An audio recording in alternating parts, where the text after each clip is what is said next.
দুইতলা বাড়ি আছে, কিভাবে 4 তলা হবে? দুইটা বিজনেস আছে, কিভাবে 10টা হবে, 5টা হবে?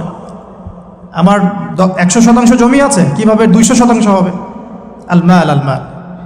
এই শ্রেণীর মানুষকে নবী সাল্লাল্লাহু আলাইহি ওয়াসাল্লাম আব্দুদ দিনার বলেছেন, দিনারের দাস। আব্দুল্লাহ নয়, আল্লাহর দাস নয়, দিনারের দাস। আরও কিছু মানুষ আছে, আমরা এখন সায়েন্স এবং টেকনোলজির অগ্রগতির খোরা অজুহাত তুলে সরাসরি আল্লাহকে ডিনাই করে ফেলছে এবং এই মতাদর্শ সমাজে বাস্তবায়নের চেষ্টাও করছে। এডুকেশন সেক্টরে হোক, সংস্কৃতির নামে হোক, সামাজিক অ্যাসোসিয়েশনের নামে হোক, মুক্ত চিন্তার নামে হোক, আমরা ডে বাই ডে যুব সমাজের একটা বড় অংশকে এথিস্ট বানাচ্ছি। আবার কিছু মানুষ সারাদিন সংস্কৃতি নিয়ে পড়ে আছে, গান বাজনা, নাট্য, কলা ইত্যাদি ইত্যাদি। কিছু মানুষ সারাটা জীবন ঢোল তবলায় কাটিয়ে দিচ্ছে।